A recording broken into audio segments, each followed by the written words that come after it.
Hoje a gente vai estudar o Salmo 21. E é um salmo que fala... Tu já terminou Provérbios? Tu já passou do salmo, então? Tu tá de parabéns, Viceitor. Ah, entendi, tá bom. Eu acho que tem que ler várias vezes. Lá no Salmo, no Salmo que a gente vai estudar hoje, ele fala de felicidade. Quando você toma um suco bem gostoso, você fica feliz? Agora deixa eu fazer uma pergunta a vocês. Vocês já tomaram um suco de tomate? Nunca? Será que é bom? É bom. Eu conheço um pessoal que gosta de tomar suco de tomate. Mas eu nunca tomei. Vocês já tomaram? Será que quando eles tomam, eles ficam felizes? De tomate, né? Agora, um suquinho de laranja. Vocês já tomaram? E é gostoso? Ah, gostoso. A gente fica feliz? Mas existe alguma coisa que quando vocês fazem, vocês ficam mais felizes do que tomar suco de laranja? O quê? Ah, sucos mais deliciosos ainda. Tipo suco de morango. Sim. Suco de maçã. Suco de uva. Suco de uva. Agora, será que existe que deixa a gente mais feliz do que isso? Deus? Será que ele deixa a gente feliz mesmo? Quem criou esse mundo gigante? Ah, Deus criou esse mundo gigante? Vocês sabem o que é que fala no Salmo 21? Que existe um rei poderoso. Quem é esse rei poderoso? Ah, Deus é um rei poderoso. Vocês sabiam que quando ele protege a gente fica bem feliz? Mais feliz ainda. Mas sabe algo que deixa a gente ainda mais feliz do que ele proteger a gente? É a gente ser filho dele. E ele se alegra com isso também. Então hoje a gente vai conversar sobre essa felicidade de sermos filhos do Senhor e dele nos proteger. De a gente ter segurança no Senhor. Vamos orar? Papai do céu, graças te damos, Senhor, porque tu tens cuidado dos pequeninos da nossa igreja, tens cuidado do teu povo também, ó Pai. Continua cuidando de nós, nos dando sabedoria, graça e nos dando temor e tremor sobre a tua palavra, sobre o teu poder, Senhor. Em nome de Jesus, amém. Vamos descer devagarinho, vamos lá, voltar lá para o nosso lugar.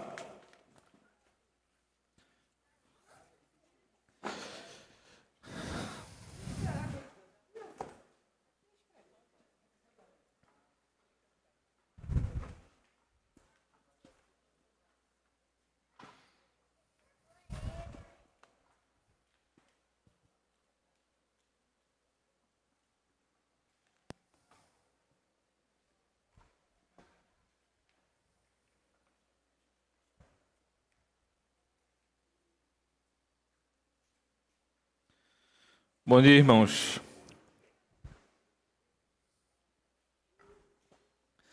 Graça e paz. Eu cheguei atrasado hoje. E aí já me perguntaram, né? Eu pensei que tu nem vinha. Pensei que Bento estava nascendo já. E eu fico brincando com o pessoal, né? Enquanto Bento não nascer, estarei aqui. Né? Vocês vão ter que me aturar até lá. Mas é uma dádiva estar aqui com vocês, poder conversar e proclamar o Evangelho para os pequeninos, poder conversar com vocês também. Para os que não sabem, né, eu não sentei no chão, porque eu tenho um problema de lombar. Então, vez por outra, a lombar me lembra, né, que eu sou humano e que eu não consigo fazer alguns movimentos que eu queria fazer com mais naturalidade. Mas vamos lá. Quero convidar você a abrir sua Bíblia no Salmo 21. Esse salmo, irmãos, é um salmo que está dentro de um bloco de 5 salmos que fala a respeito desse rei desse reinado, desse senhorio de Cristo. Então a gente tem esse bloco aí do Salmo 19, o Ronaldo já havia falado isso em sua pregação, até o Salmo 24, né, que pessoalmente para mim é o salmo mais bonito desse bloco, que é justamente o salmo que fecha. Muita gente sabe decorar do Salmo 23, né, eu diria que é o salmo mais conhecido desse grupo, mas a beleza da poesia do Salmo 24, para mim, ela supera esses outros. Mas esse é um salmo interessantíssimo. Antes de você ler, eu quero explicar justamente antes da gente ler, para que você entenda algumas peculiaridades desse salmo, certo? Se a gente pensar nele como poesia, a gente vai ter duas grandes estrofes, que vai do versículo 1 ao verso 7, certo? E do verso 8 ao verso 13. Então, os dois grandes blocos do salmo é esse grupo, certo? Mas pensando teologicamente, a gente vai ter uma divisão um pouco diferente, certo? Esse salmo, ele tem uma característica teológica que a gente vai chamar ele de um salmo envelope. Já aconteceu isso uma outra vez, numa pregação do reverendo Gustavo. Porque, se você prestar atenção no versículo 1, ele vai começar da seguinte maneira: na tua força, Senhor. E essa estrutura ela vai se repetir no verso 13. No verso 1 ele vai falar: na tua força, Senhor, o rei se alegra. E no verso 13 ele vai dizer: exalta-te, Senhor, na tua força. Nem sempre que isso se repete significa que esse salmo ele é dentro de uma estrutura que começa e termina da mesma maneira, certo? Uma outra característica importante é que ele vai ter um versículo central. Então, o versículo 7, ele vai comportar, digamos assim, o pico, a parte mais bonita da poesia, justamente lembrando a gente desse amor, desse cuidado pactual. Então, no versículo 7, ele vai dizer: o rei confia no Senhor. Então, essa confiança é uma confiança inabalável, certo? E aí eu convido você a ler comigo, entendendo essas questões importantes para que a gente faça a leitura do Salmo 21. Ao mestre de canto, Salmo de Davi. Na tua força, Senhor, o rei se alegra, e como exulta com a tua salvação. Tu lhe satisfizeste o desejo do coração, e não lhe negaste as súplicas dos seus lábios. Pois o supres das bênçãos e de bondade, e lhes pões na cabeça uma coroa de ouro puro. Ele te pediu vida, e tu lhe deste, sim, longevidade para todo sempre. Grande é a glória dele por causa da tua salvação. De esplendor e majestade o cobriste, pois o puseste por bênção para sempre e o encheste de alegria com a tua presença. O rei confia no Senhor e pela misericórdia do Altíssimo jamais vacilará. A mão dele alcançará todos os seus inimigos. A sua mão direita apanhará os que o odeiam. Tu os farás como uma fornalha ardente quando te manifestares. O Senhor, na sua indignação, os consumirá. O fogo os devorará. Destruirás da terra a sua posteridade e a sua descendência dentre os filhos dos homens. Se contra ti planejarem o mal e armarem ciladas, não obterão êxito, porque tu os porás em fuga e mirarás o rosto deles com o teu arco. Exalta-te, Senhor, na tua força, nós cantaremos e louvaremos o teu poder. Vamos orar, irmãos. Santo e eterno Deus, que beleza incomensurável, Senhor, poder olhar para a tua palavra, para a tua poesia, Senhor, para a inspiração do teu servo Davi, de poder reconhecer o teu poder sobre as nossas vidas. E a gente te louva imensamente, Senhor. Cuida dos nossos corações nesse momento e que a gente se aproxime de ti e da tua palavra, Pai. Em nome de Cristo é que te oramos. Amém.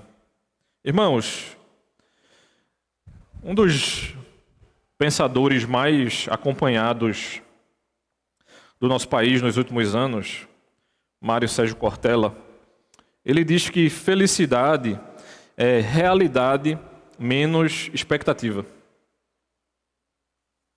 Realidade menos expectativa vai significar felicidade. E aí ele vai falar algumas coisas a respeito de algumas coisas que podem nos deixar, por exemplo, eufóricos. Então vão ter pessoas que vão adorar praia. Elas serão capazes de faltar o culto para ir para a praia, por exemplo. Ela já começa a imaginar que ele vai sentar numa cadeira na praia, tem um guarda-sol armado e de repente abre-se uma garrafa de vidro de Coca-Cola. Aí você já começa a piorar a situação, né? Não é uma lata, é uma garrafa de vidro. Para quem gosta de Coca, Coca em garrafa é melhor do que lata. Aí você já começa a piorar a situação, né? Mas aí existem aqueles que não gostam de praia. Vão ter aqueles que quererão ir para o campo ou fazer alguma atividade, algum esporte radical. E eu ouvia ontem uma mulher dizendo que as pessoas gostam de esportes radicais por conta daquilo que pode se sentir, coisas semelhantes. Mas ele diz não. As pessoas se confundem por conta das posses e colocam a sua felicidade nas posses e nas coisas, mas existe algo que é essencial. E ele vai dizer que essa essencialidade está nas amizades, nos relacionamentos e nessa reciprocidade da vida. E eu fiquei pensando, será que é isso mesmo? Paulo diz que existe um tripé importantíssimo e que esse tripé ele vai conduzir a nossa vida: fé, esperança e amor. E ele vai dizer que o mais importante é o amor. Mas a gente pensando a respeito de esperança, ele vai dizer que quando a gente estuda essa estrutura, a esperança está completamente ligada àquilo que a gente imagina. E a palavra diz também que Cristo é a nossa verdadeira esperança. E dentro disso aí, essa coisa que esse pensador importante do nosso tempo diz que é essencial, talvez não seja tão essencial quanto a gente imagina. Salmo 125, verso 2, vai nos dizer o seguinte: como em volta de Jerusalém estão, ou seja, a cidade de Jerusalém dentro de uma estrutura cercada pelo quê? Por montes, assim é quem? O Senhor, que está ao redor do seu povo, desde agora e para sempre. E aí o verso 1 desse salmo que a gente acaba de ler diz o seguinte: na tua força, Senhor, o rei se alegra. Por que essa frase ela é tão importante? Primeiro, irmãos, porque esse é um salmo messiânico. Não é simplesmente a alegria de Davi. É a alegria do verdadeiro rei.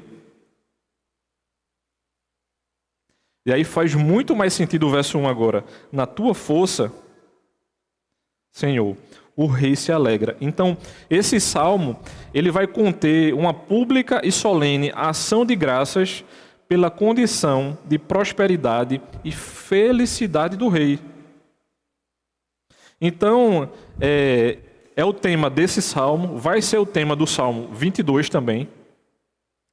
E o salmo que a gente viu na semana passada, o Salmo 20, ele vai apresentar uma oração que destinava a estimular em todo o povo uma ardente vontade pela preservação do seu rei. Então veja bem, no Salmo 20, o povo deseja que o rei seja preservado. Então o rei tinha essa ideia de aquele que cuida da paz do povo. Mas não é a paz terrena, é a paz eterna. Então Davi, ele não tinha essa condição de paz eterna, mas ele, como um tipo de Cristo, ele apontava para o verdadeiro rei, que esse sim tem condições de nos dar a paz eterna. Então, dentro dessa estrutura do Salmo, vai ser demonstrado para a gente duas coisas importantíssimas: segurança e prosperidade. Então, esse rei que nos dá segurança e prosperidade, que permite que o povo seja cuidado de maneira, né, que a gente consiga enxergar estabilidade por todo o reino, quem dava condições ao próprio Davi era o Senhor. Então, preservar toda a nação de Israel em segurança era uma das imagens de segurança que Deus fazia para que, com o povo, olhasse para o rei Davi e dissesse assim: se o reino está em paz, nós estamos em paz e Deus está nos dando isso. Para a gente é muito difícil tentar visualizar essa imagem, porque a gente tem uma estrutura política que a coisa está tão deturpada que qualquer pessoa que vá lá para cima, as pessoas acham que quem vai resolver a nossa vida é essa pessoa. E a gente se esquece de Romanos capítulo 13, que fala de que aquele que está governará bem para o bem do povo. E não porque ele será, né, o próprio Cristo. Então, dentro dessa primeira grande estrofe do versículo 1 ao 7, esse rei, e no caso o rei Davi propriamente dito, ele vai se regozijar nas vitórias do Senhor. Porque nós temos rei vitorioso que sempre vence. Então essa é a imagem das vitórias de Davi, é mais um reforço para a nossa mente e coração, para que a gente entenda de que o Senhor sempre vence. Como diz aquele hino, né? Sempre vencendo, muito o quê? Vitorioso. A ideia é essa. Deus sempre vence. Não é sempre venceu ou sempre o quê? Vencerá. Ele está vencendo o tempo inteiro. É uma estrutura completa que não existe venceu ou vencerá. Vencendo o tempo todo. Então Davi ele poderia ter rendido graças a Deus de maneira pessoal. De maneira privativa. Mas era a intenção de Davi testificar não só que foi Deus que elevou ao trono, mas também que todas as bênçãos que Deus conferia a ele redundavam no bem da nação. Então, o bem do rei era uma imagem para mostrar ao povo que o povo também estava sendo abençoado por esse bem que o rei recebia. Então, ser estabelecido numa sólida confiança e segurança, esse deveria ser a coisa comum a nós. Eu e você, a gente deveria ter sólida confiança em Deus, independente do que aconteça. Mas qual o problema? Normalmente a nossa esperança, a nossa felicidade está atrelada a essas coisas secundárias. Que até grandes pensadores acreditam que são coisas primárias. Mas a coisa primária não é aquilo que a gente gosta. As coisas que nós gostamos são vislumbres dessa felicidade. Deus nos agracia através das coisas para que a gente realmente goste delas e veja assim, veja a bondade do Senhor. Seja numa simples xícara de café, seja num bem que a gente possa adquirir, seja dentro de qualquer estrutura, o Senhor está cuidando de nós o tempo inteiro, mesmo que a gente não consiga adquirir nada. Mesmo que nós não tivéssemos nada, ainda assim o Senhor é bom. E aí essa administração habitual do reino era tal que facilmente se percebia que, na verdade, era o Espírito Santo que estava presidindo e coordenando o coração de Davi. Davi estava sendo conduzido pelo verdadeiro rei. Ele era um rei, na verdade, que era um súdito. Ele era um rei poderoso, filho do verdadeiro rei poderoso. E dentro dessa estrutura, Calvino vai dizer o seguinte: nós não carecemos nutrir nenhuma preocupação de que Deus rejeite as nossas orações em favor da igreja. Visto que o nosso Rei Celestial nos precedeu para fazer intercessão por essa igreja, de modo que, ao orarmos por ela, estamos apenas nos diligenciando por seguir o seu exemplo. A gente ora pela igreja sabendo que esse rei continua cuidando. Dentro da nossa estrutura, dentro dessa estrutura pactual que Deus nos permite que a gente esteja perante Ele. A gente começa a falar algumas coisas, começa a lembrar de algumas músicas, né? Porque a gente está perante o trono desse verdadeiro rei. E nós, como comunidade, toda vez que nos reunimos, reconhecemos, ou deveríamos reconhecer, que Ele é verdadeiro Rei, justo juiz, que conduz a sua igreja para uma paz eterna, independente do que esteja acontecendo na nossa vida. As ocasionalidades da nossa vida não deveria desmontar a confiança e a tranquilidade que o Espírito Santo nutre em nosso coração.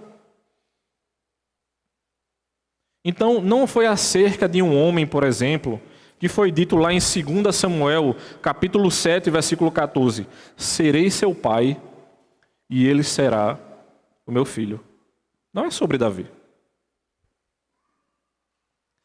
Mas isso era uma profecia que deveria se estender de Salomão a Cristo. Esse rei que estava conseguindo promover a paz em Israel, que seria pai do próximo rei que conseguiria promover paz em Israel. Essa paz apontava para uma paz eterna. A paz momentânea que nós temos aponta para isso.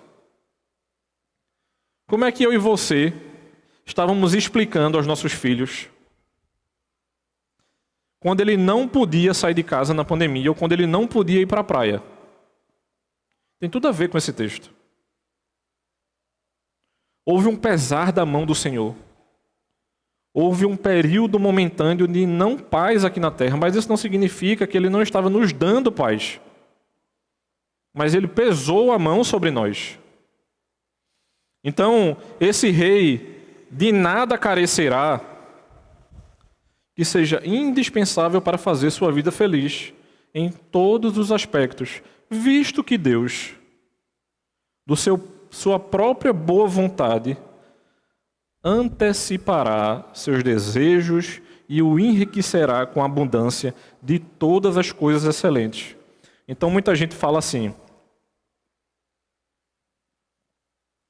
será que Davi precisava ser tão rico e Salomão mais rico ainda? Quando a gente não entende aquilo que Deus está querendo nos mostrar, qualquer nível de abundância soa como pecaminosa.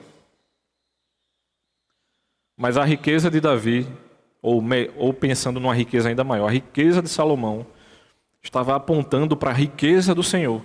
Então Deus realmente estava derramando bênçãos sobre esses homens. Como muitas vezes nós olhamos para as nossas vidas e a gente vê o Senhor derramando bênçãos sobre as nossas vidas. Porque o 11º mandamento, irmãos, não é terás carro, mas tem um bocado de gente aqui na igreja que tem. Ou isso não é dádiva do Senhor? Mas isso não significa que todo mundo vai ter.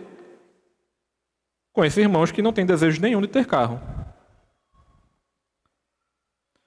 Os sociólogos dizem que isso já é uma mudança, né, cultural nossa, de que as pessoas mais jovens não estão nem aí para adquirir bens. Mas isso significa que todo jovem não tem desejo de ter carro? Eu conheço jovens que, se pudesse, ele teria pelo menos uns 10. Mas dentro da nossa fé, a gente sabe que, né, nem sempre isso é o que a gente deve fazer. Mas eu fico pensando num jantar oferecido por Salomão. Será que ele estava pecando em fazer isso? A gente sabe muito bem que não. Então, através desse cântico, a mente dos piedosos deve ser elevada. Por quê? Pela esperança do reino eterno. Temos verdadeiro rei, irmãos, e verdadeiro Senhor, do qual apenas uma única sombra ou uma imagem obscura se manifesta não somente em Davi, mas nos seus sucessores. Ou você acha que Davi consegue contemplar tudo aquilo a respeito de Cristo? Ou Salomão, ou qualquer outro rei? Novamente, Calvino vai dizer o seguinte: a doutrina da eterna duração do reino de Cristo é, portanto, aqui estabelecida, visto que ele não fora posto no trono pelo seu favor ou pelos sufrágios humanos, mas por Deus que do céu pôs a coroa real em sua cabeça com as suas próprias mãos. A gente conversava ontem à tarde aqui na igreja e vamos voltar alguns anos aqui na história de Davi. Imagine Davi adolescente. Sabe que Davi imaginava que ele seria rei de Israel? Quando chegam para ungir o filho, todos os filhos são escolhidos, menos Davi. Será que Davi era um homem triste? A Bíblia relata que Davi era uma pessoa bem feliz, porque o seu coração estava atrelado à verdadeira esperança. As coisas que eram apresentadas a esse rei, ele sabia para onde estavam sendo apontadas. O reino de Davi poderia ter sido desmontado quando o Senhor chega para ele e diz assim: as suas mãos estão sujas de sangue, e você não construirá o templo, e muito menos o palácio. Moisés poderia ter sucumbido enquanto o Senhor chega para ele e diz o seguinte: você não entrará na terra prometida. Mas o Senhor permite um vislumbre a Moisés. O que é que ele consegue fazer? Ele vai o quê? Consegue visualizar a terra. Agora, imagina se ele constrói uma inveja a respeito de Caleb, que consegue entrar onde? Na terra prometida.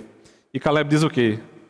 Essa terra mana leite e mel.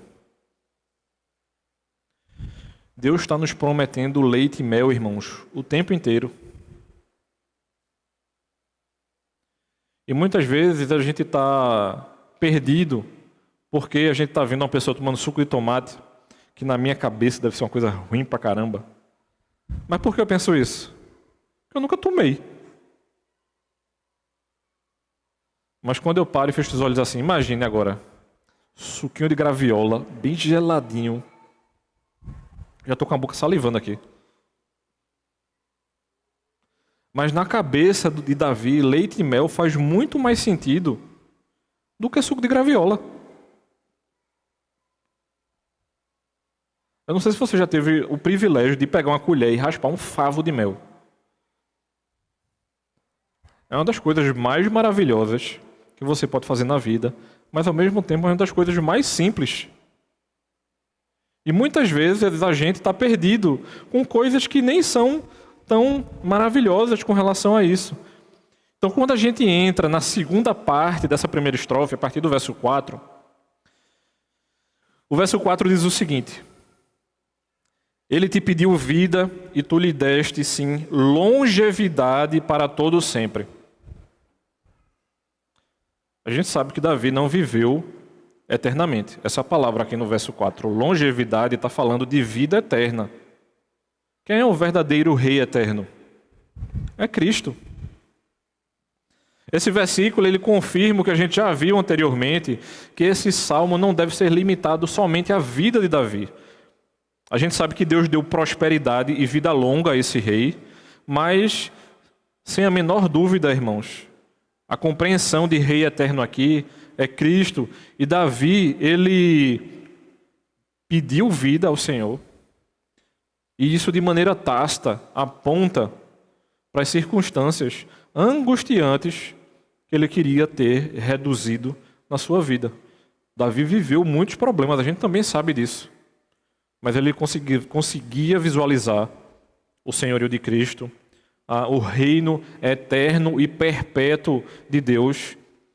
E o sentido desse trecho consiste no seguinte: é como se chegassem para a gente e dissessem o seguinte: Senhor, desde o tempo em que chamaste a mim, teu servo, a esperança desse reino, através da tua santa unção, sua condição tem sido tal que considerou como uma bênção singular ser resgatado das garras da morte. Mas agora, ele não só tem por sua graça ileso dos perigos, os quais sempre ameaçaram a sua vida. Mas também prometeste que o seu reino continuaria por séculos nas pessoas dos seus sucessores. Então Deus não somente promete paz a Davi, mas ele promete longevidade do reino. Enquanto vocês continuarem fiéis a mim, eu continuarei fiel ao quê? A vocês. Eu acho belíssimo quando aparece na palavra uma expressão que é delícias perpétuas. Ou seja, as bênçãos do Senhor não cessarão. Davi está chegando para a gente nessa primeira estrofe dizendo o seguinte: eu sei que tu já nos abençoaste demais.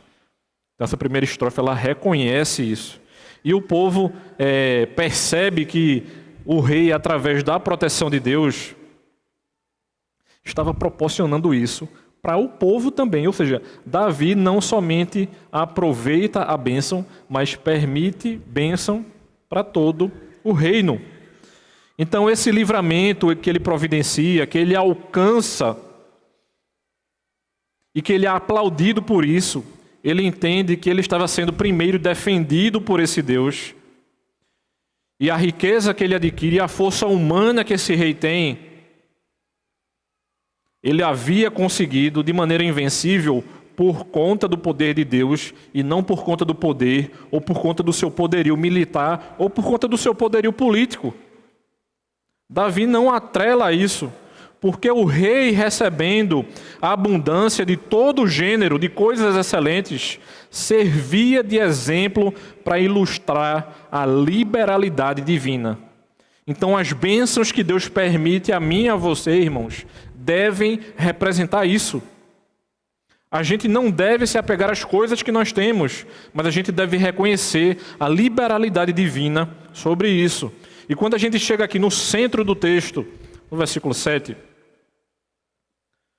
essa bênção pactual, essa confiança pactual que aparece aí, a palavra em hebraico que aparece aqui é hesed, que é a mesma palavra que aparece no livro de Ruth, por exemplo, desse resgatador pactual, aquele que protege Ruth ou que protege o povo.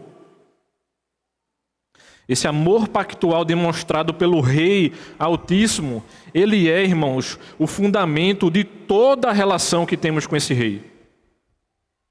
Ele prometido está. Isso deveria estar cravejado no nosso coração. Aqui, uma vez mais, os israelitas se gloriam de que havia um rei estabelecido, confiavam em Deus, e ao mesmo tempo expressam que esse rei descansa em Deus, ou seja, ele tem plena esperança e confiança no Deus Altíssimo. Onde está a nossa confiança? Onde está o nosso descanso, irmãos? O domingo deveria significar isso para a gente, esse descanso pactual. Trabalharás 6 dias e no 7º, o quê? Descansarás. Aquele que verdadeiramente descansou sobre nós, Cristo,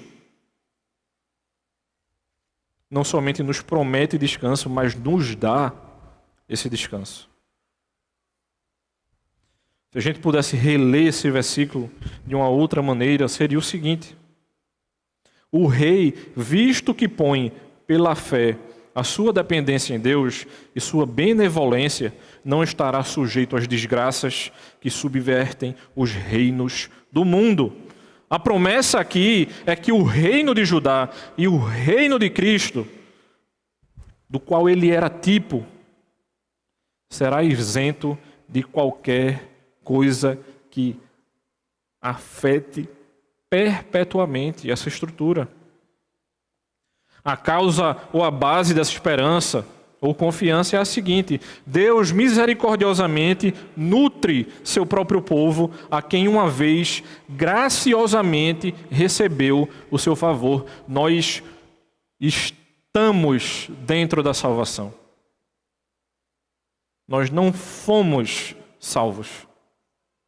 Nós estamos salvos. A salvação não é uma coisa que acontece lá atrás e o Espírito Santo e Cristo nos deixa aqui soltos. E isso é mais uma vez o Senhor nos lembrando da sua perpetuidade a respeito do seu povo sobre nós. E aí é quando adentramos na segunda grande estrofe do Salmo, que é do versículo 8 a 12. Nós devemos ter confiança também nas vitórias futuras do Senhor. Ele não reinou ou está reinando agora e não reinará. Ele reina perpetuamente. Nos é vantajoso termos um rei que ergue a sua mão como um escudo diante de nós para nos defender. Seja mais forte que toda e outra qualquer estrutura sobre nós. Não é nada mais poderoso do que isso.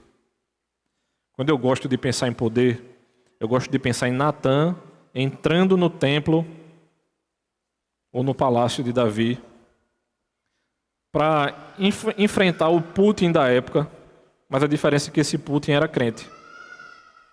Já parou para pensar nisso? Davi, diante do rei mais poderoso do mundo, diz assim: se isso acontecesse, o que é que deveria acontecer com essa pessoa? E o rei poderoso diz o seguinte: essa pessoa deveria morrer. Pois bem, essa pessoa é você, meu irmão. Será que você teria essa coragem? Era essa coragem que deveria tomar o nosso coração. Há quem pense que Davi faz alusão ao tipo de punição que Deus infligira sobre os amonitas, por exemplo, da qual a gente tem um relato na história sacra. Mas é mais provável, irmãos, que aqui ele represente, de maneira metafórica, a tremenda destruição que aguarda todos os adversários de Cristo. Então, quando ele fala aqui no verso 8, as mãos dele alcançará todos os seus inimigos, ele não estava falando do momento presente ou de um futuro próximo. A sua mão direita apanhará os que o odeiam. Ele está falando de todos os inimigos do reino celestial. Todos aqueles que se deparam e confrontam a Deus. A gente sabe que esse juízo foi confiado a Cristo e que ele pode lançar os seus inimigos de ponta cabeça no fogo eterno. E essa estrutura de Deus fazer o que quiser, de colocar até a pessoa de cabeça para baixo, a gente deveria entender que, de maneira muito importante, isso é expresso para que o homem entenda que haverá juízo eterno sobre ele. Enquanto nós, como povo de Deus, viveremos e celebraremos eternamente, ainda assim haverá juízo eterno. A gente deve suportar a nossa cruz de maneira paciente. A gente sabe dos percalços da nossa vida. A gente sabe do que tem acontecido aqui. Mas Deus tem exercitado não somente a confiança, mas Deus também exercita a nossa humildade constantemente. Ele nos humilha e nos coloca de joelhos diante dele para que a gente entenda que nós não somos o nosso rei. Mas Davi também escarnece aqui da demência daqueles que não confiam em Deus, daqueles que praticam todo tipo de mal, daqueles que são mais presunçosos do que aquele mais presunçoso de que a gente vê várias vezes ao redor da história bíblica. Aqueles que zombavam até do próprio Cristo. E não somente isso, esse escárnio divino produz em nós pouco conforto. Mas a gente deve lembrar-se, irmãos, que o tempo da nossa vida de guerra, ela tem um tempo determinado. Porque há o dia da vingança do Senhor. Isaías 34, versículo 8, nos lembra desse dia da vingança. E não é a vingança por nós, é a vingança por Ele, daqueles que fizeram tudo contra o nosso rei. Deus não somente aplica castigo sobre esses primeiros que Davi fala, mas ele castiga aqueles que continuam pecando perpetuamente. Ou seja, o pai pecou, o filho continua pecando, o neto peca. Não é por conta do pecado do pai, mas é por conta da contínua transgressão desses homens. Esses homens continuam pecando ao longo da história da redenção. E em ambos os casos aqui, irmãos, ele mostra o quão querido e precioso lhe é o reino de Cristo. Primeiro, porque ele estende misericórdia sobre o seu povo.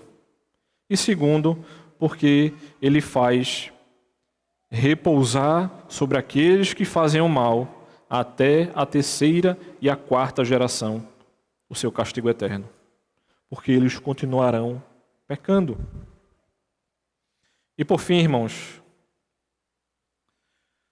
última parte dentro dessa segunda estrofe, versículos 11 e 12, Davi mostra que os ímpios mereciam essa terrível ruína e ele predisse que isso viria, visto que não somente molestaram ele como homem mortal, mas também porque se precipitaram na fúria da sua soberba, a fazer guerra não contra Davi, mas fazer guerra contra o próprio Deus. Então, o que acontece aqui, o que Davi apresenta a nós, ele declara que eles inventaram estratégias para frustrar as realizações de Davi como rei terreno, mas ele não estava frustrando Davi.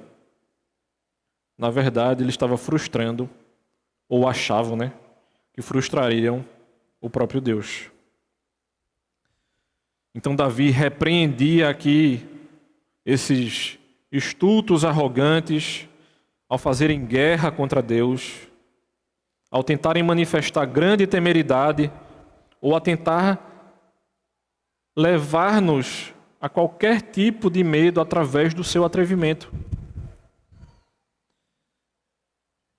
Deus encerra, irmãos, esses homens, como bem diz o versículo 12.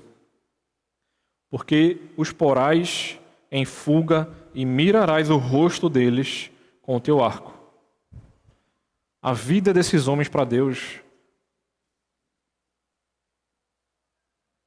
se esvai sobre o vento, a poeira e a fumaça, como qualquer outra coisa que é temporal e não põe nenhum medo, porque o verdadeiro rei não teme a ninguém, porque ele é rei poderoso.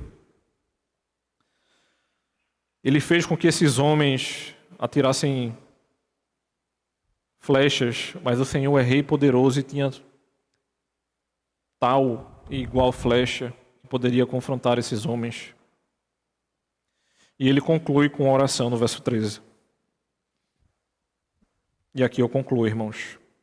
Exalta-te, Senhor, na tua força.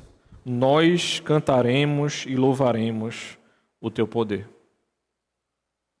Independente do que aconteça, nós confiamos no poder do nosso verdadeiro Rei.